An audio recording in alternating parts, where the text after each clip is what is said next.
जय श्री राम आप सभी भक्तों को। आइए भक्तों, वीडियो के माध्यम से आपको हर रोज कुछ ना कुछ नई जानकारी देते रहते हैं। सबसे पहले आप हमारे यूट्यूब चैनल श्री बालाजी धाम खरखोदा को लाइक करें, सब्सक्राइब करें, शेयर करें, ताकि आपको हर प्रकार से नई नई जानकारी प्राप्त होती रहे।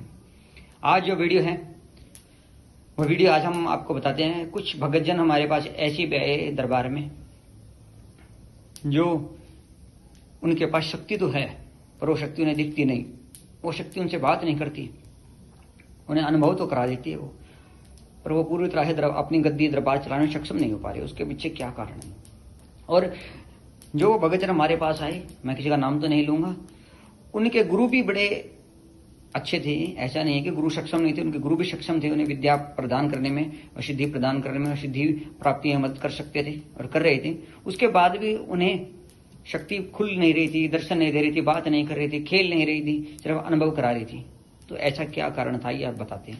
इसके पीछे एक मुख्य कारण यह था कि जो भगतजन हमारे पास आए वो अपने गुरु के बारे में उल्टा सीधा बकते रहते थे, उल्टा सीधा बोलते रहते थे। जब वो हमारे पास आए तो हमने उन्हें बताया कि आपके ऊपर आपके पितरों की और आपके कुल देव की कृपा है और आपकी कुल देवी की कृपा है, परंतु वो आपको दिखते नहीं है, आपसे बात नहीं करते हैं। आपको अनुभव हो जाता है। क्या अनुभव होता है? कि ये घटना घटेगी और 2 दिन में घटेगी, 4 दिन में या 10 दिन में, ये आपको पता लग जाता है, पर उस घटना का रोक नहीं पता आता, उस घटना को रोक नहीं पाते आप। उस घटना को घटने का कारण क्या है ये नहीं जान पाते, कि वो घटना तंत्र से घट रही है, किसी तंत्र क्रिया के द्वारा घट रही है, कि कोई ग्रह बाधा से घट रही है, किसी की कोई इंसान के द्वारा बनाया गया कोई जाल है, कोई साजिश है।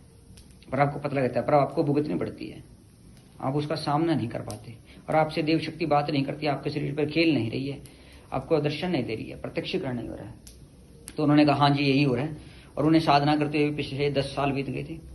तो मैंने उन्हें कहा आपके गुरु भी योग्य हैं, उच्च कोटि के साधक हैं, आपके गुरु भी सक्षम है आपको सिद्धि प्रदान करने में, और आपके गुरु ने आपको जो गुरु मंत्र दिया है उस मंत्र की साधना करके ही आप पर आपके पूर्वजों की, आपके पितरों की, आपके कुल देवी देवता की कृपा पर आई है।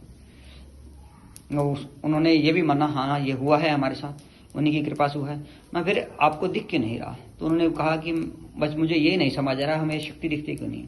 तो मैंने उन्हें बताया कि आपका अपने गुरु के प्रति भाव नहीं है, आप अपने गुरु का मन से सम्मान नहीं करते, मन से उनका मान नहीं करते, उनके प्रति आपके मन में पूर्ण रूप से आदर नहीं है, उनका मन से आदर सत्कार नहीं करते, आप मन से उन्हें गुरु नहीं मानते। इस वजह से जो दीक्षित मंत्र आपको दिया है उस मंत्र से लाभ तो आपको हो गया, क्योंकि गुरु आपके उच्च कोटि के थे, आपके गुरु के द्वारा 10 साल से दुखी हुए थे। और जब आपने अपने गुरु से बात करी तो आपके गुरु ने भी आपको इसका पूर्ण जवाब नहीं दिया। वो जवाब इसलिए नहीं दिया क्योंकि आपके गुरु भी जानते थे कि आपकी उनके प्रति श्रद्धा, आस्था, विश्वास नहीं है, क्योंकि आपके गुरु के पास भी शक्ति थी। उन शक्तियों ने भी बताया कि ये है आपका पूर्ण रूप से सम्मान नहीं करता, आपका मान नहीं करता, आपका आदर सत्कार नहीं करता। जब ये आपका आदर सत्कार नहीं करता तो ये हमारा क्या करेगा? क्योंकि जो व्यक्ति अपने गुरु का आदर सत्कार नहीं करता, सच्चे मन से अपने गुरु में आस्था नहीं रखता, अपने गुरु पर विश्वास नहीं रखता और अपने गुरु के बताए हुए मार्गदर्शन पर नहीं चलता और अपने गुरु की बताई हुई क्रियाओं को पूरा नहीं करता, उस व्यक्ति को दर दर के ठोकरे और दर दर के धक्के खाने पड़ते हैं। जब मैंने उन्हें ये बात बताई कि आपके मन में तो यही विचार है, आप अपने गुरु के बारे में उल्टा सीधा सोचते हैं, उल्टे विचार रखते हैं, उन्हें चोर ठग समझते हैं, उन्हें लुटेरा समझते हैं, और फिर भी आप उनके पास जाते हैं, ये आपका स्वार्थ है, आप उनके पास जाते हैं। जब आपका स्वार्थ पूर्ण नहीं हुआ, सिद्धि आपको नहीं मिली, आपको दर्शन नहीं हुए, तो आप भटक रहे हैं। जब से अब आप भटकते हुए बहुत भक्तों के पास जाने के बाद अब आप हमारे पास पहुंचे हैं। वो पहुंचने का कारण भी ये है, वो आपके पास जो शक्ति है, वो आपकी शक्ति हमारे पास आपको लेके आई है और हम आपका मार्गदर्शन कर सकें और आपको ये बात खुल के बता सके। और आपके गुरु ने इसलिए नहीं बताई क्योंकि अगर आपके गुरु आपको ये बात कहते तो आप अपने गुरु से नाराज हो जाते और चिढ़ जाते। जान के आपको ये होता है कि आपके गुरु तो आपका उपहास कर रहे हैं, आपका अनादर कर रहे हैं, तो आपके गुरु ने भी आपको नहीं बताया क्योंकि उनकी शक्तियों ने आपको मना कर दिया।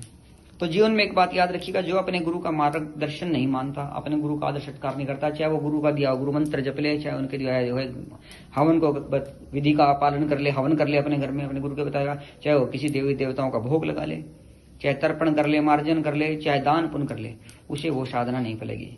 क्योंकि जब तक जीवन में गुरु नहीं होता आपके पास कोई देव शक्ति नहीं आती। ये बात याद रखिएगा।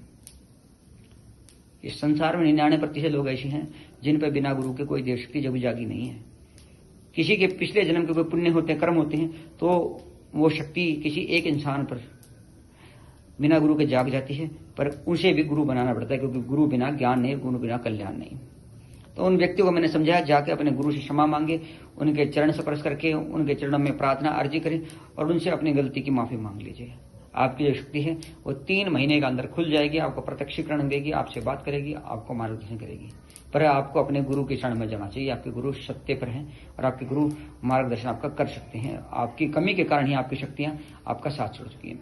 तो कई लोग सोचते हैं कि आपके गुरु को नहीं पता, जब आपके गुरु आपके बारे में सब कुछ बता सकते हैं, जान सकते हैं, आपका मार्गदर्शन कर सकते हैं, आपका इलाज उन्होंने कर दिया, आपका बुरा वक्त में आपका मदद करा, आपके भूत प्रेत बाधा हटा दी, तो आपके गुरु के पास कोई शक्ति है ना, जब भी तो उन्होंने ये करा। तो आपके गुरु की जो शक्ति होगी वो उन्हें ये भी बता देगी कि आपके शिष्यों के भाव आपके प्रति कैसे हैं। जब किसी के मन में कोई बुरा विचार होता है, कोई ख्याल होता है, कोई भाव होता है, तो वो भाव बढ़ जाता है। ऐसा नहीं होता कि कोई भूत प्रेत किसी के मन में अच्छे बुरे ख्याल डालता है। आपके खुद के विचार होते हैं और वो भाव बढ़ते बढ़ते आपको नरक के दरवाजे पे ले जाते हैं। तो जीवन में कभी भी अपने गुरु के बारे में बुरा ना सोचें। अगर आप सोचते हैं तो आप जीवन में सफलता नहीं प्राप्त कर पाएंगे, साधना शक्ति नहीं प्राप्त कर पाएंगे, आप जीवन को व्यर्थ कर लेंगे और बाद में पछताएंगे। तो इस व्यक्ति को मैंने समझाया, आज वो अच्छे साधक हैं, अच्छी अपने दरबार चौकी लगा रहे हैं और उन्होंने अपने गुरु के मार्गदर्शन में बताई विधि का पालन करके और उनके गुरु से अपने क्षमा मांग करके उनका जीवन आज धन्य और कल्याण में हो गया। तो अपने गुरु के बताए मार्ग पर चलें। आज की वीडियो का हमारा ये उपलक्ष्य था कि आप भटक रहे हैं, आपकी शक्ति भी है, तो भटकने का कारण क्या है? मुख्य कारण ये था। ऐसे बहुत से लोग हमारे पास आते हैं तो उन्हें हम समझाते हैं ऐसी गलती ना करें, अपने गुरु को सच्चे मन से ध्यान और उनके बताए हुए मार्गदर्शन में चलें। तो आपसे भक्तों को जो जान